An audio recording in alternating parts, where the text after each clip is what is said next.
It seems like it's 9 o'clock. It's 9 o'clock where I am. Is it 9 o'clock where you are? Mm-hmm. Okay, good. Thank you all for joining this morning again. And Janice, I really want You'll be all right. keep your eyes on the Okay. We're going to get started.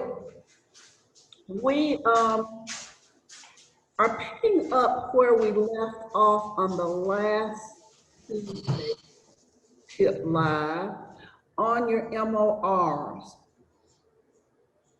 Let me just get in the page here.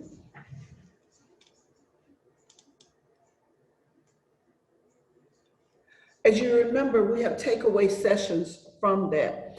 And what we wanted to take away was the preparation, knowing what challenges you face. We talked about if you know you were one of those people that don't like to file, make sure you get the filing done. Make sure that you have a plan to go ahead and check your files for compliance, and mainly signatures and dates, because signatures and dates are really, really important. The other thing is no compliance. You know, keep up with what's happening in the industry, what's coming out new. If you don't know, you can always call us. Mary Ross says that she's available.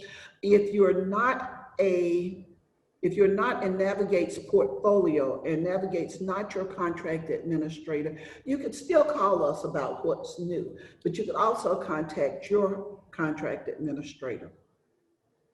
So our takeaways are basically the same. We want to challenge ourselves to be prepared. We want to have a plan as to how we plan to execute and stay in compliance, keep our files good, and know the necessary changes. Like they just had, the CDC just had changes. HUD just put changes out to the COVID Q&As. All of those are affecting us. And I don't know whether you all got the latest little notice or not, but REACT inspections will start again. And they're taking the ones that had, I guess, the poorest scores before. So there's no particular order. You know, the last time they were looking at the COVID, at the colors is what they call it. They were color coding it according to who had the worst COVID cases. But REACT inspections are starting up again. And I mean, I didn't get that. I didn't put that email in here or the date. So if you want to look at that email we got from Lisa last Friday and let us know what that date is, that would help us. The next thing we want to talk about was your references. Know that the 4350 is not the only book that guides this program. We have these housing notices, we have the 4351. In fact, the 4351 is what we're going to talk about a lot today, because it deals with your scoring and the superiors, above averages, average, satisfactory, below average, unsat. That's what the 4350.1 does. It's actually the management book.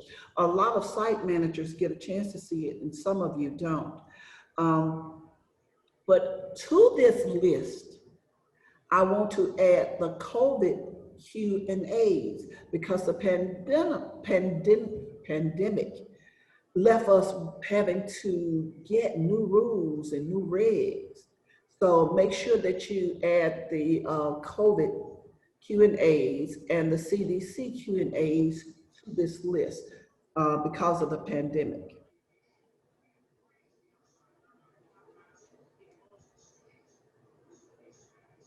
We talked about preparing your files. We talked about, this is a review from the last time. We talked about maintaining your files and having all of the documentation in there. We talked about properly maintaining your wait list and your rejected applications. And you know what has to go with the rejected applications. You know that there has to be a reason for the rejection. You have to give the rejected applicant 14 days to appeal, and you have to send out that VAWA 5380 and 5382 forms. Those should be a part of your rejected application that you're going to keep on file at your office for 3 years. Good morning. Good morning. The other thing we want to make sure that you have, and you know that you have, is your policies and procedures. We just had a real big scare with a company who wanted to talk about the maintenance. Maintenance did not have a way of letting management know when they were through with their work orders. And those of you who've been in business a long time like I have, we used to keep a little board, right? And we called that board our make-ready board. Well, this company doesn't have a make-ready board. They don't have anything. So we're in the process of trying to get them to get that together. So make sure that all your policies and procedures, your house rules, your EID master file, your tenant selection plan, make sure that you have gone through all of those before your review, and make sure that they're all updated to the way that you want them. The next thing we're going to look at is the MOR report to the owners. That's where we start today. So the last time we got our files together, we got all our signatures, we had all of the documentation that needed to be in the files. We went over some of the compliance regulations. Now the reviewer has left your property, but before the reviewer left, the reviewer did an exit interview. The exit interview has to happen. We just recently had SAMA, those of you who were on the SAMA Zoom, and one of the questions that they asked HUD was, is everybody doing MORs? And HUD said, yes, everybody's doing MORs. Everyone's not doing them the same. Some contract administrators are going to the property, and some are asking for electronic files, but they still have to go to the property. That's what HUD reiterated, that they still have to go to the property to physically see the property. So that exit interview is really, really important. And I want to tell you guys that a lot of times I get appeals. I don't know how I got that on my plate, but I get the appeals from the MORs. And the first thing I ask, or the first thing I want to know is, did the Navigate reviewer sit down and go over an exit interview with you? Because the exit interview should tell you everything that, well, not everything, it should tell you the majority of the things that that reviewer is going to put in that report. And at Navigate, we give you the opportunity to find a document. If we could not find it and it's on the exit interview, we give you the opportunity to fix something if it needs fixing other than a calculation error. We can't have calculation errors being fixed at the last moment. But let's say there is no signature for the resident. We'll allow you to get the resident to come in the office while we're still there, sign the document, and date it for when? That day. Do not backdate documents. That's a big no-no. But we will allow you that. And that's the purpose of the exit interview, to go over the things that the reviewer found that were out of compliance, so that you can pull them into compliance. Now, our motto is that we're all in this together. You know, we don't come out with a big stick to wave a big stick. I used to call it the Gestapo tactic. We come out to help you and aid you to keep you in compliance. And hopefully the other contract administrators do also. So we've done the exit interview with the reviewer. They're gone from your property. And you take a big what? Sigh. That's over. Okay, so now they go back to their offices and they write up the report. They write up the discrepancies that they found. They have to give you references for them, and we'll go through that. So within 30 days from the date of the MOR review, the owner agent should receive a written HUD 9834 MOR summary report cover sheet. And that cover sheet will give you a score. Usually there's an introduction to the cover sheet. I know for us there is. It says, "Dear Ms. Bell, we thank you for allowing us to complete your MOR on such and such a day, and Vickie Bell was the reviewer. You will find attached a copy of the review that Ms. Bell did." And from that, we wait another 30 days for you, but you got 30 days before that report comes. Okay. The report will indicate if a category was acceptable or if a corrective action is needed. And what that means is that you'll get a score for each one of those categories.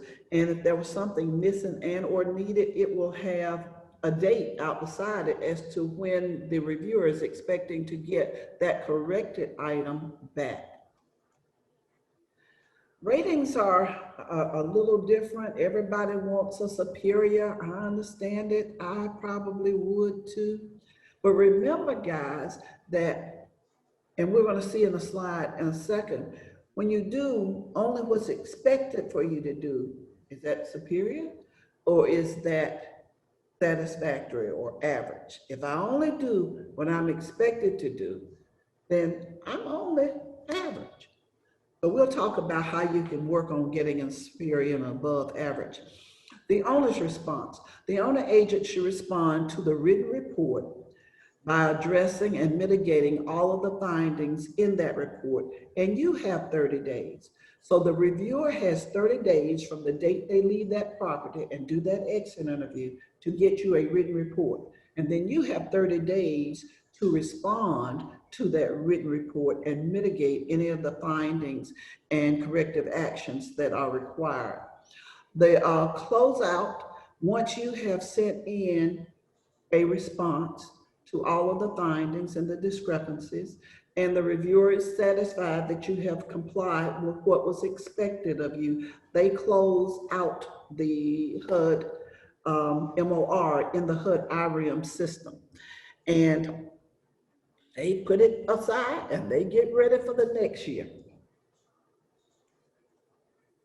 Communicating.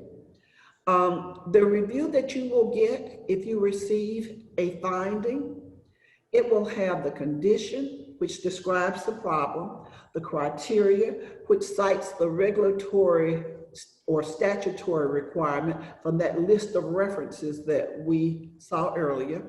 It'll have the cause. The cause means that they're attempting to explain why the condition occurred. Sometimes it's hard. Good morning, how are you? Good morning. Doing How are you? good. Who is that? Oh yeah, come across my phone the other day. It was $68. Well, do you mind 68. muting your phone?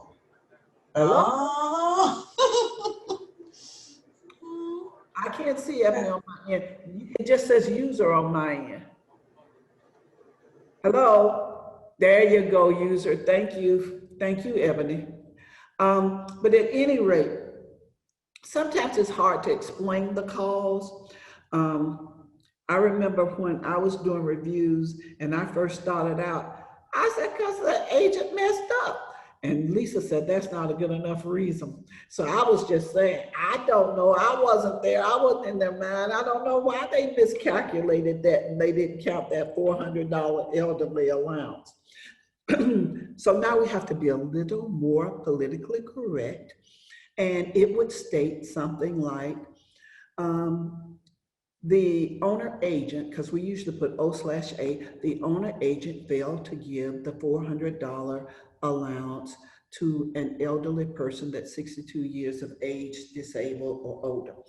And I'm still stuck with why. I don't know why, I just forgot. So sometimes I will put forgot, but that's what the cause is. It explains why the condition occurred in the first place. And sometimes during this exit interview, it's a good time for the reviewer to ask you, Well, what happened here? How did you manage not to give Mr. Smith his $400 allowance? And then you'll explain, well, I just forgot, or I didn't think he was disabled. I didn't realize that he was disabled. Sometimes you've just gotten to the property, you've inherited the property from another management company, and it was already there. Well, it was that way when I got here. So whatever that excuse is the cause, and it's usually what we write. The effect. Describe what happened as a result of it. As a result of Mr. Smith not receiving his 400 elderly deduction, and perhaps you're not counting the medical expenses, Mr. Smith's TTP and his rent calculations may be off. We could owe HUD money, or we could owe Mr. Smith money. So the effect describes what happened as a result of the condition. The corrective action would be what the reviewer suggests you do to correct the condition. And it addresses the finding, and it gives you what I call a guide as to how to fix the finding. And so these are the things that the 9834 involves. It involves us telling you the condition, the criteria, the cause, the effect, and a corrective action.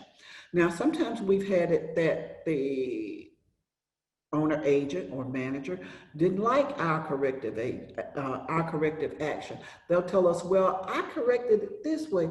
As long as we navigate to the same conclusion, that it was out of compliance and now it's in compliance, then we're good. We're good.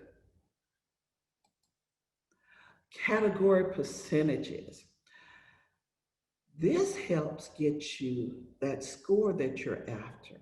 Let's look at it. On the 9834, and the 9834 is the form that the reviewer uses. You can download a 9834 form from HUD Clips. You can do a mock MOR on your own files, which we really suggest. On the 9834, the top part of it, or the cover sheet, gives you a breakdown of the categories and the percentage rating. The first category is the general appearance and security.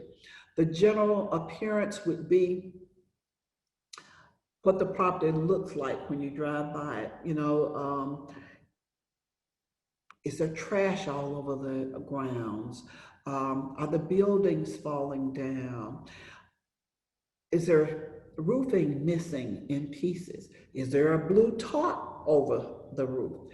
Is there graffiti on the building or the exteriors, such as the fence or sidewalk, what have you?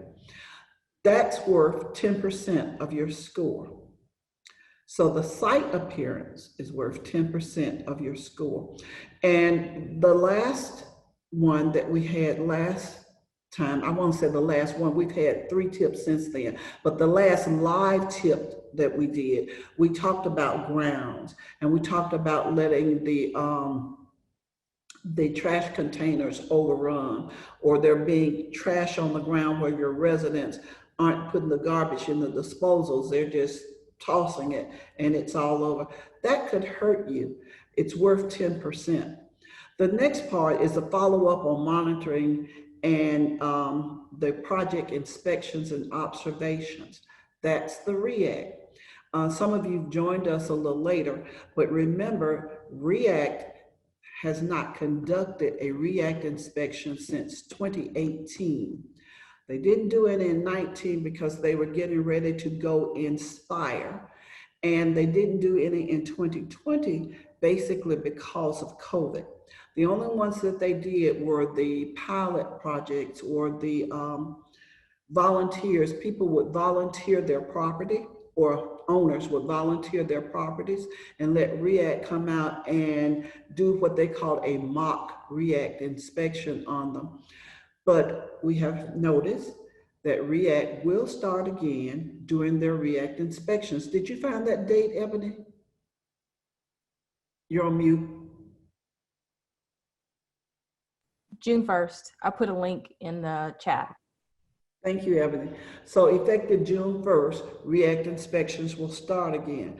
Now, don't call us and ask us, are they coming to my property? Because we haven't the faintest idea. They say that they're going to start with the worst properties first and work their way forward. How they determine what the worst properties were or the failing properties were, I'm assuming would come from their inventory or their notes from 2018. But that's what section B is, and it's worth 10% of your score. So when the reviewer comes out, the reviewer asks you about any EH&S items that were on your prior REACT inspection, and he or she has to physically see those. Now we're going out, and the repairs, like I said, there hasn't been a REACT inspection since 2018. So now we're going out, and we're not actually going in to physically look at the repairs or at the deficiencies. We're asking you to get us a phone number for the resident so we can call the resident and ask if the repairs have been done. And to that note, let your residents know that you have given their phone numbers or cell phone numbers, usually is what I've seen in most cases, that you've given their phone numbers to a reviewer and that the reviewer will be calling. Now, most residents are like me. They don't answer the phone for numbers that they don't know. So a good reviewer should give you their number, and you can tell the resident, Ms. Bell will be calling you from 205-617-3533. So that when they see that number, they will recognize it and answer the phone. And I can go ahead and ask them questions about their REACT inspection and about their unit. Also, if they would like to call the reviewer leaves you their number to give to the resident can call the reviewer. They can call me, and that way they'll be sure that they do quote unquote have Miss Bell, opposed to somebody that's trying to sell them maintenance on a vehicle that they don't even have. Those calls. And I'm sure we all get those calls. At any rate, section B is 10% of the score. Then we have section C, which is the maintenance and standard operating procedures. This looks at what maintenance does. It looks at work orders, preventive maintenance, things like that come under section C. How many vacancies you have on the date of the review. The reviewer on the date of the review will look at your vacancies. They'll ask you how many you have, and they will look at a percentage or all of the vacancies. It's really just according to the reviewer. HUD says that they can look at a percentage, but some reviewers are over and above, and they'll probably want to see them all. They'll ask you questions like, how long does it take you to make a unit ready to rent? What's your make ready time? What about emergency repairs? How do you handle emergency repairs? They will ask you if you have a policy and procedure for maintenance to use in making repairs. Recently, I read about a fair housing complaint from a resident that was saying maintenance doesn't come to her unit for repairs. Make sure that you have to have some type of way to keep up with where maintenance is and what they're doing. And that's when I was telling you a few minutes ago about we used to use a make-ready board, but that make-ready board just goes to show when maintenance finished that unit or what he has left to do in that unit. It does not print out to a piece of paper to go into a file or into the computer to tell you the date that maintenance completed unit 202. We're going to be looking for some type of record as to how you kept track with maintenance from the beginning of turning that unit until he had completed turning that unit. And please forgive me, I say he or she, because we have some maintenance people who are females. So that's going to be part C. Part D, your reviewer will not do unless your reviewer is a HUD ED or from HUD. HUD checks the financial management and procurement part. We used to, I think in 2001, and we stopped in terms of contract administrators. So now HUD will check that, but most contract administrators will not. Did you have a question, Ebony? Okay. The next part, and that financial part is 25% of your score. So that's 1/4 of your score. The next part is E. And this is the largest part that the contract administrator's reviewer will have with your score. And that is the leasing and occupancy. That's all of the rules and regs mostly come under leasing and occupancy. Sometimes the lowest score you will receive on your receive on your MOR will be leasing and occupancy. And that will be the documents that are in your file, whether or not they're signed, how you calculated the rent, what did you use for income? Do you have the EID reports? All of these things are involved in E under leasing and occupancy. And that's worth 25% of the score. So as you can see, D and E are half of the score within themselves. And then we have F, that's tenant management relations. HUD's interested in how you get along with your residents. They really are. They tell you to allow the residents to have a resident review board, or some people call them a neighborhood committee or a resident support group. They're interested in how you treat and how you get along with your residents. That's also covered in the handbook 4350.1.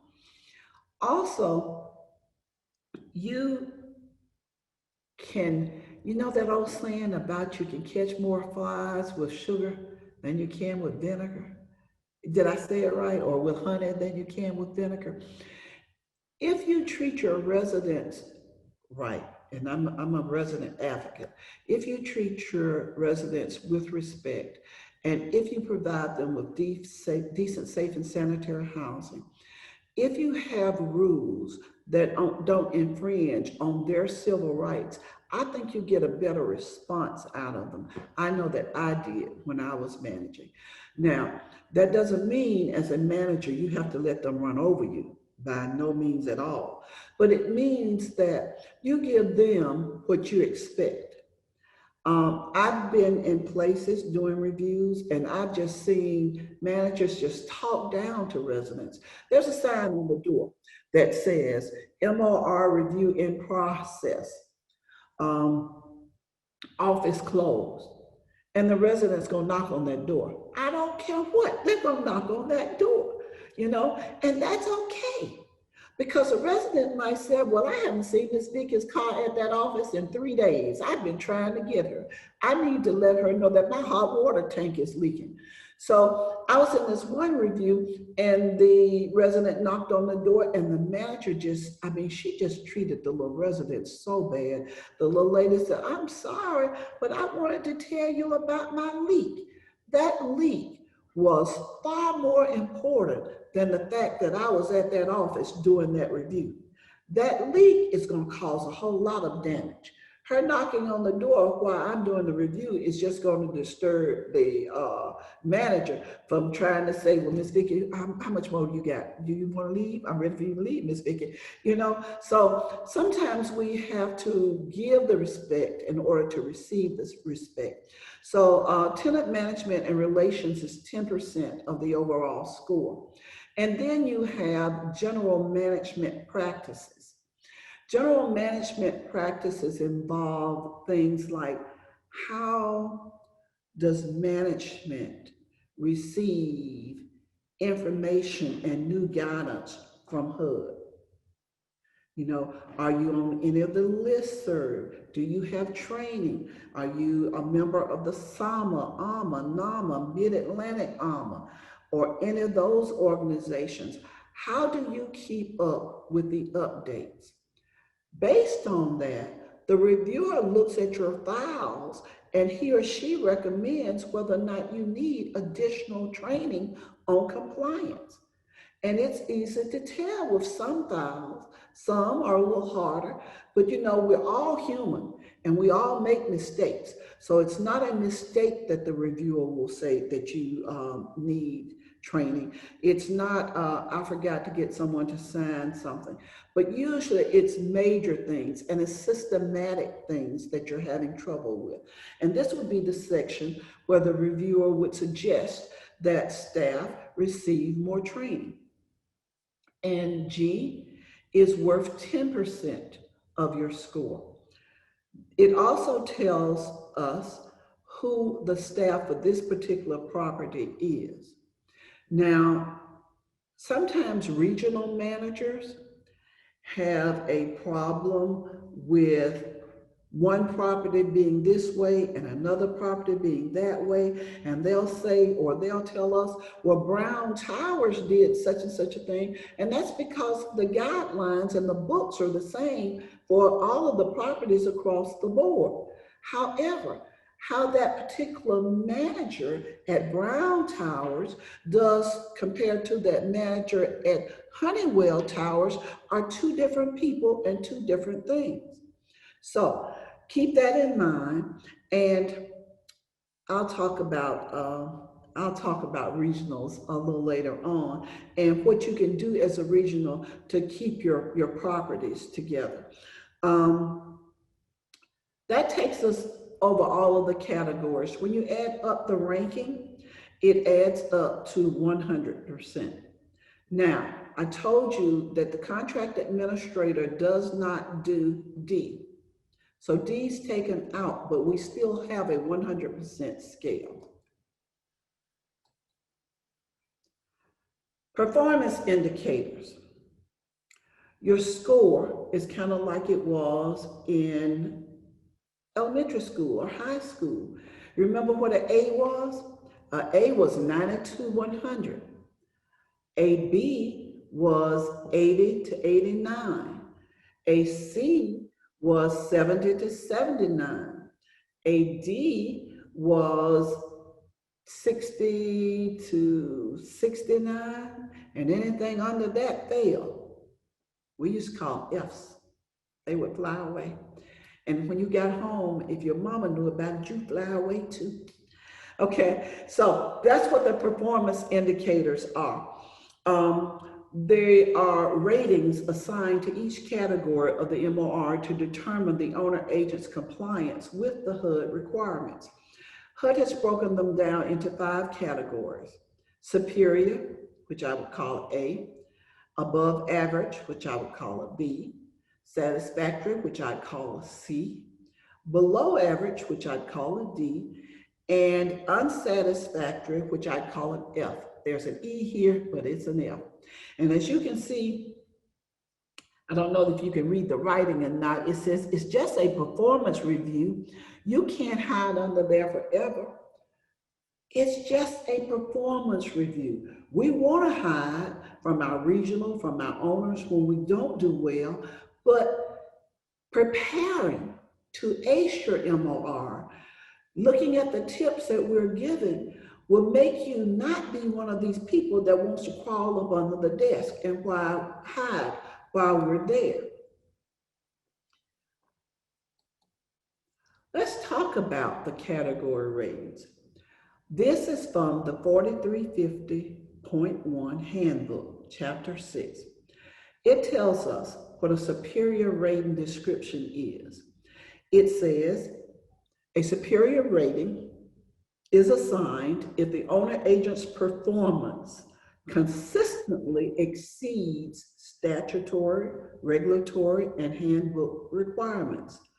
The key there is consistently exceeds, goes above and beyond, okay? It's in paragraph 611. It says that the policies and procedures are highly successful in carrying out HUD's objectives. And it says the property is in an exceptional physical condition. More than likely, a property who receives a superior rating usually gets a superior rating on their REACT inspection. They usually score somewhere in the 90s on their REACT. So you see, a superior rating is more than just saying, I want a superior. It's you putting forth the effort. It's you guys who are on this Zoom call today and who are on the last Zoom call that care enough about your property and your files to put forth a little more effort to get the tidbits that you can get to help you get a superior. Let's look at the next one. It's an above average description. It says an above average is assigned if the owner's agent's performance occasionally exceeds statutory, regulatory, and handbook requirements. Occasionally exceeds. There might be things that you do at the property, let's say with EID. You got your EID binder, you got your master file, you got all of your reports, you have your explanation. Well, you've got EID down pat, but there might be another section like your elderly people. If you're a family property and you're really not used to 62 years of age and older or disabled, then you might slip a little bit on the medical expenses. But you occasionally exceed for an above average score. It also goes on to say that the policies and procedures are successful in carrying out HUD's objective. They both are successful in carrying out HUD's objective. The property is in good physical condition with minor deficiencies.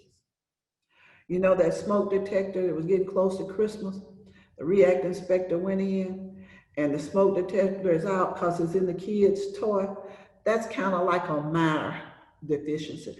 The REACT inspector is going to code it as a deficiency. However, while he's there, the resident just tells him, I can't keep my children from taking those batteries out. So he realizes that it's not your fault. The next one is satisfactory. It says a satisfactory is assigned if the owner agent's performance does what? Meets the statutory, regulatory, and handbook requirements. That's why I said earlier, when you do just what you're supposed to do, then you receive a satisfactory. That means that you have an average property and you're doing what you're supposed to do. Your policies and procedures are not always adequate to prevent error, but you're trying. Property has some EH&S and major deficiencies, but many have been corrected. You got on top of them by the owner agent. So a satisfactory means you have an average property. And guys, there's nothing wrong with average, but as my mom used to tell me, if you don't shoot for the stars, you definitely won't land amongst them. So you have to shoot higher to get higher. The next one is below average description. A below average is assigned if the owner agent's performance rarely meets statutory, regulatory, or handbook requirements. Rarely meets.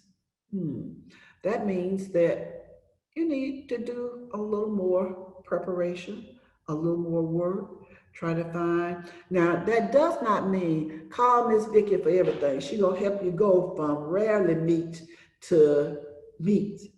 That means that you as a manager and you as a regional have to make sure that your managers get what they need to be where they need to be. The policies and procedures are ineffective or inappropriate. They do not meet HUD requirements, resulting in frequent failure to comply. The property, the physical property, has substantial number of EH&S items and major deficiencies observed and very few corrected. It's almost falling down, okay? This is a below average. The next one is the unsatisfactory description. An unsatisfactory description is assigned if the owner-agent performance does not meet statutory, regulatory, and handbook requirements. This is what I call slumlords, okay? The policies and procedures are ineffective or lacking, resulting in frequent and often failures to comply. The property has many EH&S and major deficiencies observed, and none have been corrected. Now, I think it's needless to say that HUD hates unsets. I can't speak for most. I'll speak for Navigate. Navigate hates unsets. If we can be of service to you, then we try our best at no cost to you. So if you don't take advantage of those services, it's your fault. Ebony posts everything there is to post, and she puts all of that out there. LaShonda puts everything out there. You all call me, and I try to get back with you as soon as I can. I got one lady that's waiting, but I was out yesterday, but I'm gonna answer her email today. The unsats to me are people taking taxpayers' money. That's what it amounts to. Because even though you're a manager of a property, even though we're all in NAMA, SAMA, Mid-Atlantic, AMA, we're all taxpayers, and tax season is up on us. So when I go and I see people having people live just any kind of way, and I know they're getting a HAP voucher, it bothers me to the bone. It really does. And this isn't all about me. It's about you all in trading. But just keep in mind that those HUD dollars that you get from your HAP should go partially back into the property also. And if you have owners who don't understand that, your company, your management company, should help them to understand that, because you're going to be flagged. HUD flags below averages and unsets. It's because you have not lived up to the HUD goal. And we read the goal the first time. We are to be providing decent, safe, and sanitary housing. They added the affordable a little later on, but it's supposed to be decent, safe, and sanitary. And when you have big gopher rats running around, there's nothing sanitary about that. Nothing at all. When you have the ceiling falling down from upstairs because there's been a leak upstairs, there's nothing sanitary or safe about that. So keep that in mind. MOR readiness. You want to provide complete, we went over this earlier. What I want you to understand though is the bottom. It's important to keep in mind that there is no maximum number of files to be sampled. There's no maximum number of units to be looked at during a regular MOR. We're in the pandemic now, so we're trying not to go into units. But once this passes us by, if you have maintenance who also was in the pandemic and you're a little behind on your work orders, you need to get them in there because REACT is coming and we're coming. And you have to provide the people with decent, safe, and sanitary housing. Maintenance standards. As I told you when we were looking at the other, this is part of that 10%. When we get to looking at the 10%, let me get my ruler there, okay. This is a part of our 10% when we were looking at the 10%. You need a preventive maintenance schedule. You need a work order schedule. You need to date and time your work orders. so that they can understand, whoever the reviewer is, can understand that you're doing the best you can with what you have and how long it's taking you to turn a unit. You need an inventory system of supplies. You need to let them know when pest control is coming. Okay, this would help a lot if, when you're getting ready for your MOR, you have everything there. Or this is when our pest control comes. This is when we do our unit inspections. Now, there's a thing, and many of you might have heard me or Mary mention, that HUD has not said that we're not to conduct our annual unit inspections. Even though we're in the midst of a pandemic, they have not said delay, postpone, or cancel unit inspections. Everyone has been delaying them, however, until you can get into units, until the CDC lifts some of the mask orders, until a lot of people have the vaccination. But keep in mind that try not to let 2 years go by without you doing your inspections, because they have not given us a time or told us that we don't have to do them. This is the financial part. These are all the things that HUD will check. And I told you that these were a part of that 25% score. Most managers, and I don't know who our audience is, because we have an audience of both managers, regionals, owners, EDs, but most managers do know about this and try to stay on top of it. They write their budgets out and things of that nature. It's really important, guys. To me, it's important. I can't say it's important to you. Anything that my name is associated with, I want it to be right and good. So it's important to me that when I was managing, my property looked well. As you can tell, I was raised by old people. I'm old myself. And your word was your bond. And we believe into doing unto others as we'd have them to do unto us. So with that being said, we're going to take questions. We're going to take discussions.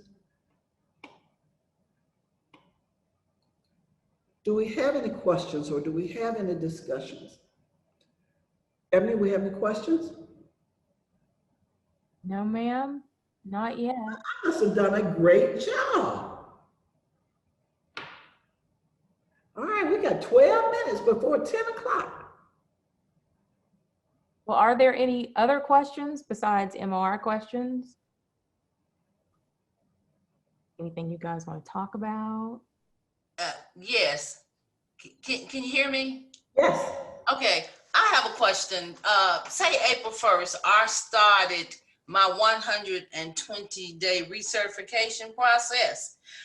And most of the time when I do start the process, I always pull that second sheet of the 50059 to see who's going to be 18 years of age.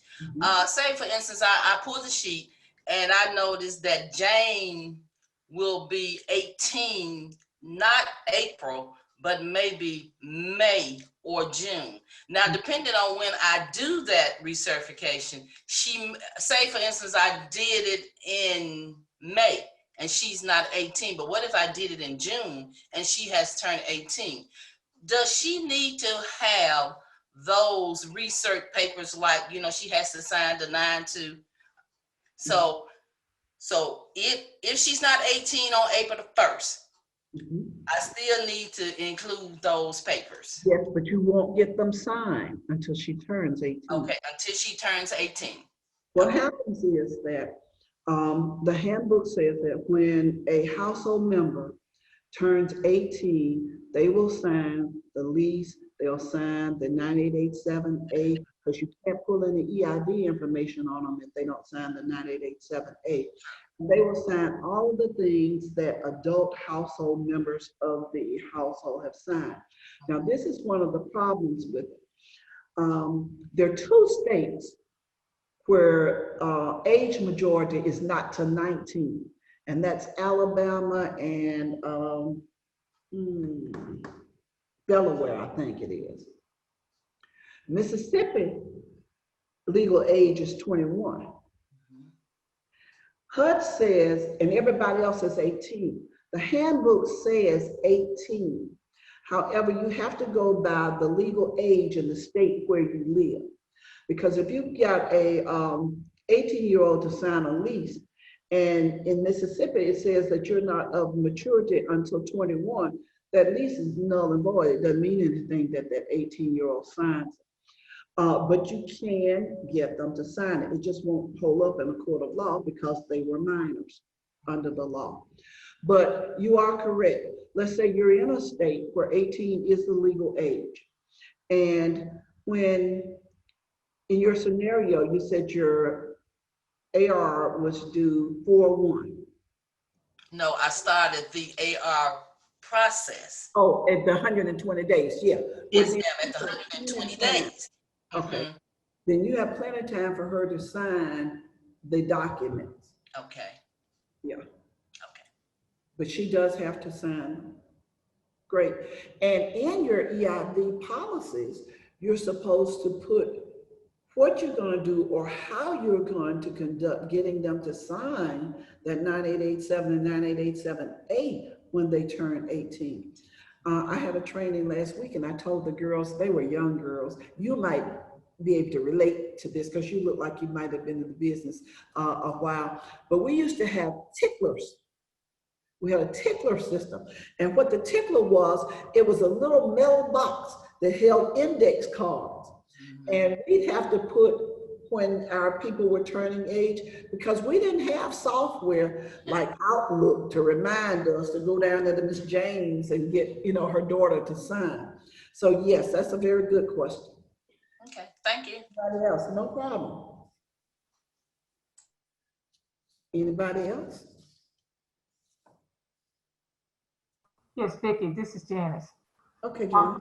What if a person is a special need person and they turn 21, 18 or 21 and need to sign, and they can't sign? Okay.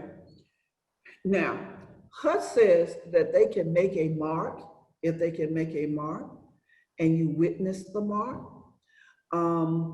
If, for instance, I'm assuming that they're in the unit and not out of the unit, because we have had people who could not read and write. They only made their mark, and it was witnessed by management or maybe someone else who was a part of their household or either family group, and a letter of explanation was put in the file. However, in Deanna's case, she deals with the vouchers. There's a code that you can use on your vouchers if they're unable to sign the 5-9, called extenuating circumstances.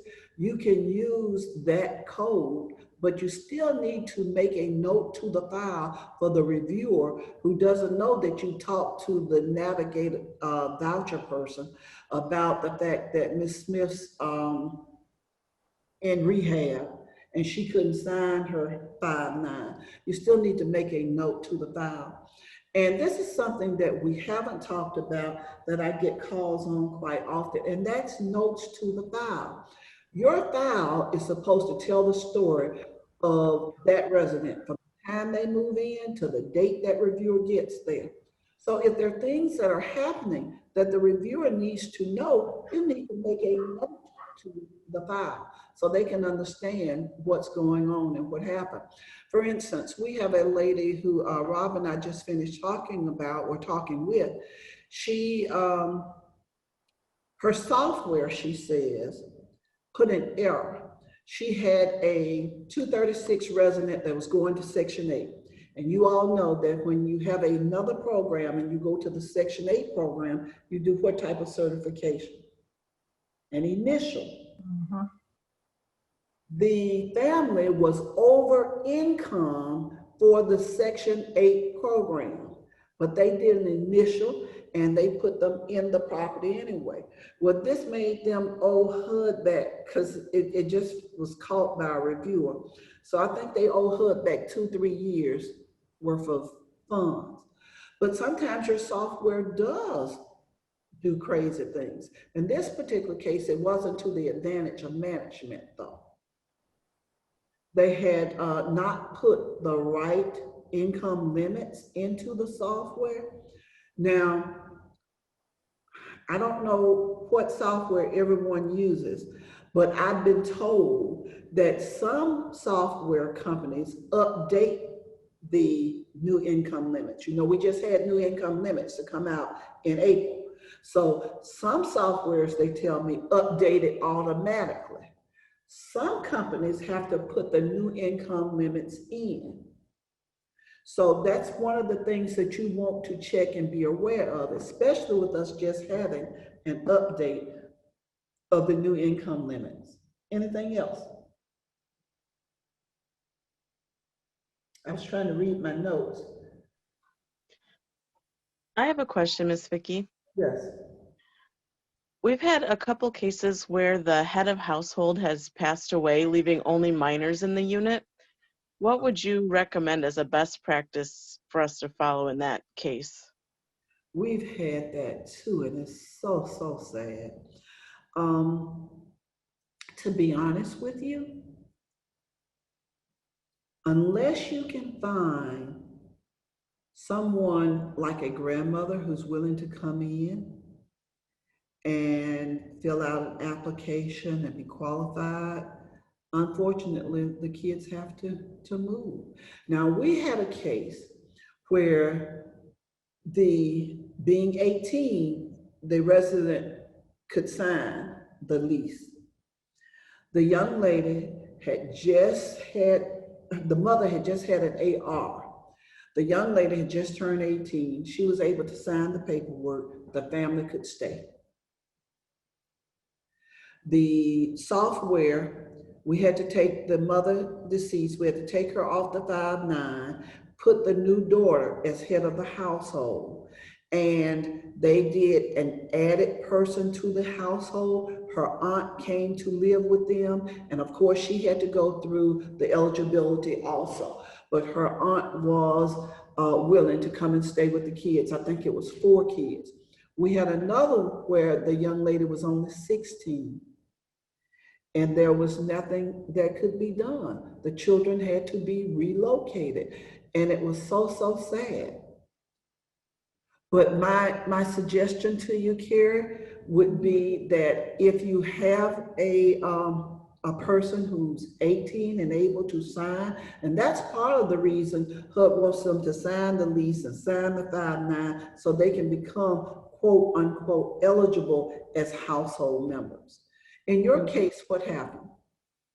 Well, the first case, we had a lady come and say that she was going to get guardianship of the kids. So the site, without asking, qualified her and moved her in. And then the kids went to live with their aunt. So the lady ended up in a 3-bedroom unit, of course, only qualified for a 1-bedroom, and the kids were gone. So now we have another case coming up with the same type of situation. I'm trying to figure out what would be the best way. Do we ask them to show temporary guardianship first before we qualify, or is it just? That's going to be something I'm going to let your attorney tell you, because different states and different cities have different opinions on that. The handbook in Chapter 5 says that you don't have to have legal guardianship to be a family and to have minors on the 5-9. However, I can understand a burnt child being afraid of fire. The resident, and you probably don't have any 1-bedroom units, do you? We do, but we don't have any available. So now they're on the wait list to transfer. On the wait list for 1-bedroom. It's hard to say, you know, it's almost like the pregnant lady that moves in. Yeah. And give you a self-certification that she's pregnant, but you can't ask her for proof of pregnancy. Right. Even if the lady had gained guardianship, there's still, and showed you proof that she had guardianship, there's still no evidence that she was so mean or so controlling that the kids wanted to go stay somewhere else. where they felt more comfortable. So that's one of those things, you know, you just have to deal with on a case-by-case basis. But I definitely would, if she qualified to move in, and I'm sure you qualified as far as eligibility and what have you to take care of it, it was quote unquote the right thing to do. But the other thing is I definitely have her on that 1-bedroom list, and as soon as I got one, she'd get one. Or she Okay. Yes, ma'am. Thank Anybody you. else gone through that? Has anybody else had that problem? No? Okay. I was looking at some of the notes that I had taken from the summer. It was talking about MORs changing. Can you change your MOR? And you can change your MOR. You can change it with the reviewer within that month. If the review is for May, then you can change your date, work out a new date within May. But you can't take it from May to September. You have to get permission from HUD to do that. The other thing is, don't forget your 92006. That seems to be a big problem with them. The other thing that was suggested was doing your own addendum A on your files. The only thing about that is if you're the only manager there and you don't have an occupancy person or what have you, to sit down and do it, my MOR takes time. So it's necessary, it's a good thing, but it is time consuming. We all know about accessible units. We had one of those to have come up. The resident wanted to move into an accessible unit because he or she just wanted to move into a property. And the manager told them that, you know, all I have is an accessible unit. Well, I'll take the accessible unit. The manager explained and even got it in writing that if I have someone to come who is disabled and needs this accessible unit, you're going to have to move. And that's what happened. So the resident had signed that they understood that it was only temporary. They could only stay there until a qualified person came for the disabled unit, and they would have to move to another unit. And there was luckily a unit available, but the resident didn't want to move. She said she got used to her neighbors and she didn't want to go, but she had to go. And that's along the line of that over income and under income. Sometimes it's hard to get them to understand. And especially, like I say, if you have a RAD conversion, and with RAD, public housing had 4 and 5 bedrooms. Most of the conventional built units that are affordable, to the maximum, I think it's 3, but the public housing had 4 and 5. So now you have Miss Johnson, all of her children are gone. She's in a 5-bedroom unit. You had a RAD conversion, and she's saying that she needs to keep it in case her children move back home. But she's overhoused, and getting Miss Johnson to understand that she has to move can be a problem. There was another little tidbit that I got, and it was about some of, and we had this through a recent resident complaint. Make sure you let your residents know if they change those locks, they have to give you a key. We had one, and the manager says, well, she's just changed the lock. It was a resident complaint. The resident was complaining something was wrong with her unit. They went down there to see about it, could not get in because the resident had changed the lock. The manager says, I said, well, how long has the lock been, changed? When's the last time your maintenance went through or pest control went through and, you all had to use your key? Oh, it couldn't have been longer than a year. When we finally reached the resident, she said that her lock had been changed for 3 years.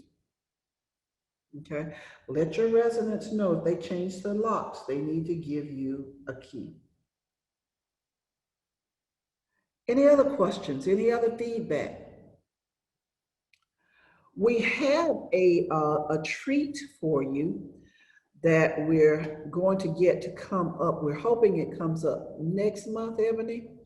We're inviting the CACs, which I guess the title would be kind of like managers of all 4 states, to make and to come to our next Tuesday Tip Live. We're going to try to coordinate that with them.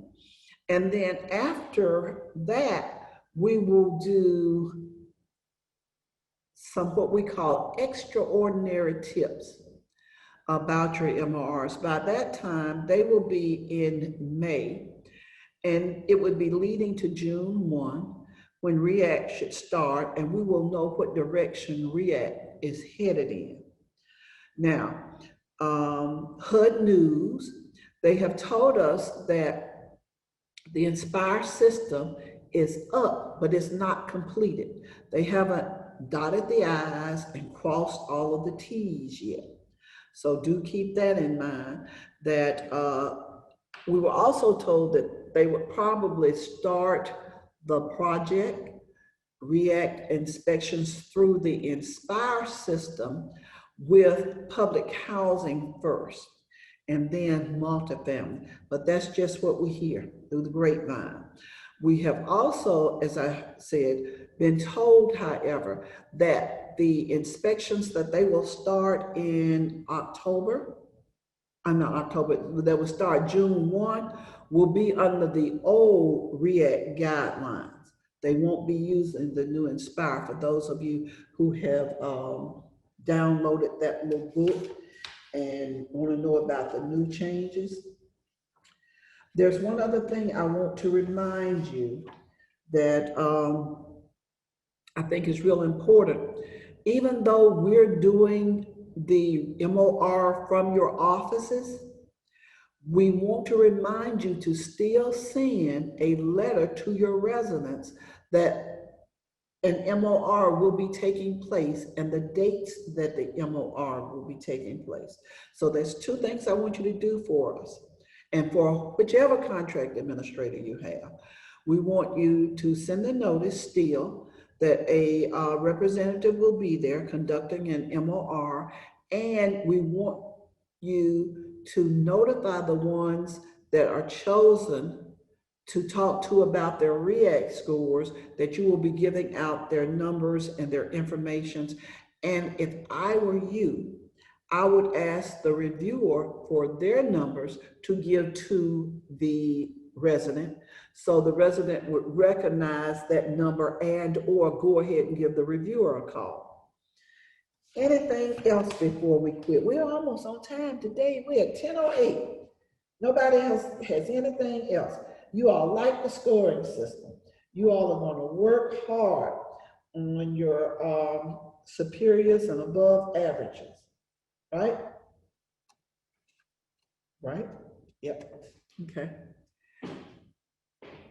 If there's nothing else, then I guess we'll see you on the next Tuesday tip. Ebony, do you have any announcements? I do not. Okay. We'll get this Tuesday tip out today to everybody. We're going to email it, and it will include a link to our blog post about the REACT inspections that are coming up. So we'll be sending it out later. Y'all be safe, take care. I heard on the news this morning that we're a lot closer to getting back to a new norm than we had thought, and hopefully the SAMAs, AMAs, and NAMAs will start back up next year, and we can go and see one another. You all know that I'm only a phone call away. I do want to ask one question though. Are any of you having trouble? Any of you have a 202 property or a near elderly property? Are you having any trouble with children on your property, with your residents wanting to bring their grandchildren to live? No? Okay.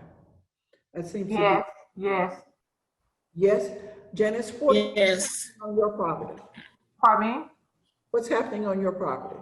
I just have, I have one resident who, the children are doing virtual, and they brought the children from Memphis to her, to the grandmother. So they've been living with her for a moment. Okay. How your residents reacting? Is your property a 202 property or a near elderly? 202. Okay. How your residents reacting? They're fine. I just have to stay on the one little boy because he likes to stay on the sidewalk with a skateboard, and I have to get on him. Okay. Okay. But other than that, we don't have a problem with it. Good. Is there anybody else? Did I hear somebody else? I have issues with that also. Okay. So Patricia, what's happening with you? And well, same with children. They're being not homeschooled, but virtual, and they're with the parent, with the grandmother, aunt, and I happen to walk around the property and they're playing loud music, but the tenants don't complain. Okay. Are you on an elderly property? Elderly, yes. Okay. So, and they're actually living there, they're staying there every night, or they just come and go? Well, I see them I don't know whether they're staying, at night, but they're there during the day.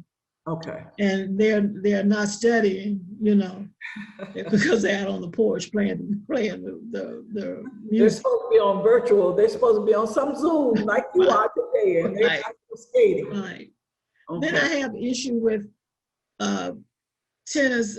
She's been ill, and she's afraid to stay by herself, and her son has been living with her, and it's been over a year.